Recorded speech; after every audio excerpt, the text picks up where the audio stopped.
Patty is a mom, attorney, and longtime community advocate.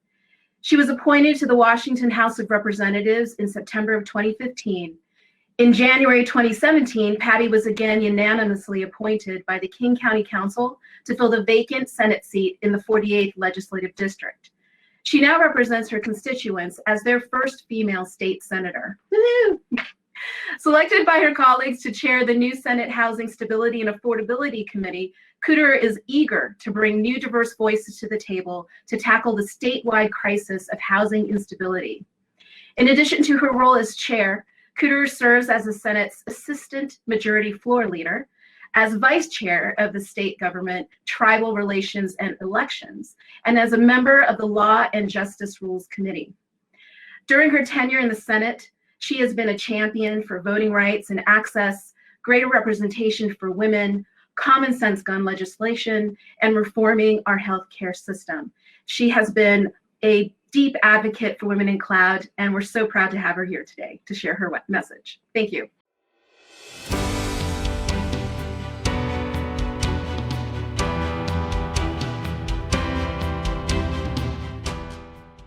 Hello, everyone, and thank you for inviting me to be part of this wonderful summit again this year. I wish we could all be together in person to feel the wonderful energy and see all of your faces, because it really has been such a pleasure to be part of your program for the past 2 years. It's a great honor to be associated with an organization like Women in Cloud and supporting this powerful community of change makers, entrepreneurs, and transformational women leaders. The 2021 Washington State Legislative Session kicked off a couple weeks ago. Due to the pandemic, we are operating in a mostly remote environment. This is an unprecedented time, to say the least. For the third year in a row, I had the great honor of sponsoring a Senate resolution in recognition of the great work being done by Women in Cloud. The resolution process is a great way to highlight extraordinary achievements by individuals and organizations in Washington State. And Women in Cloud most certainly qualifies as an organization with a track record of extraordinary achievements. This year, we are honoring the leaders and embracing the opportunities that come with standing together in collective power. That includes the power of collaboration at the government level with policymakers, state legislatures, and community leaders who help govern the future of our cities and the industries that drive economic growth, especially in these very challenging times.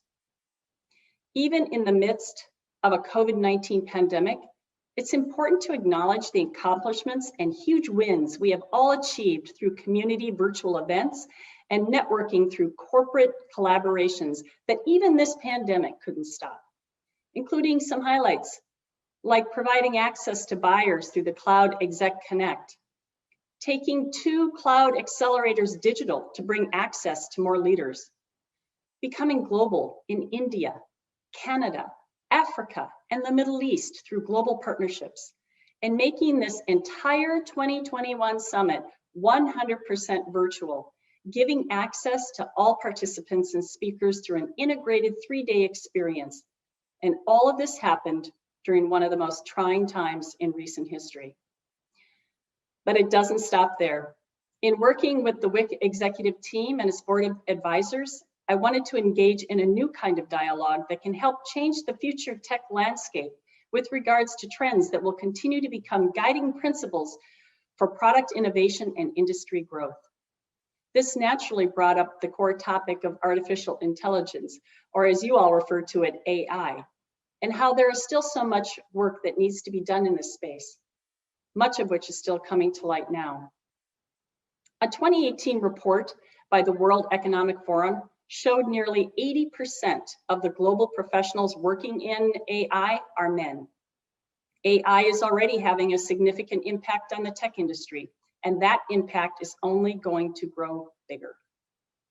AI is one of those fields where it's critically important to get it right the first time around. So recognizing and accounting for biases will be a key in the formation of public policy in this arena. And as we speak, AI is still being written and coded by humans who inherently possess biases that can contribute to gender and minority inequity and a lack of inclusionary practices. But right now, There is no written legislation to protect us from such setbacks, which is why I wanted to be able to start a new conversation here today. I propose that state legislatures and policymakers work directly with the WIC community to change that narrative. The legislature has a role to play in advancements in AI. There's been some healthy debate in recent years about how best to go about forming policy around this constantly evolving field. And I'm sure most of you are familiar with the deep fake videos that can now digitally produce extremely convincing videos using the likeness of real people. My colleague, Senator David Fraucht, worked on legislation last year that would require disclosure when that kind of technology is used in political campaigns. And the legislature is once again working to try to become the second state in the nation to adopt a comprehensive data privacy bill. But that has been and will continue to be a heavy lift. In working with the executive team, we have come up with a plan to create an AI ethics coalition to provide recommendations for policymakers to amend and change the way AI is integrated and procured by our businesses across the globe. WIC and this new task force can provide data and education to the legislative lawmakers that have the power to change the way in which AI will be designed for generations to come. Collective power begins with a simple idea, an audacious vision, and a group of diligent change agents who seek to see our world in a different place and leave it better than it was before. Collective power beings are right here with me, with you, with all of us, and we have the power to create collective change. You know how powerful your voice already is by being a part of Women in Cloud. You make a difference in your industries, in your communities every day. I know a lot of people think their voices don't matter, but they do. And I can assure you, your elected leaders do get your messages and they do listen. So to put it bluntly, your voice matters, so use it often. And thank you again for this opportunity to celebrate Women in Cloud and the great work all of you are doing to bring equity into the tech field. Together, we're paving the way towards success for the next generation of women. Please join me in continuing to support the bold and courageous mission of WIC and to become a part of the amazing groundswell of opportunities that lie ahead. 2020 may have knocked us down, but 2021 has us getting right back up and continue to do the work. Welcome to the Women in Cloud Digital Summit 2021, and thank you for letting me continue to be a part of this great movement that just keeps getting better and stronger every year.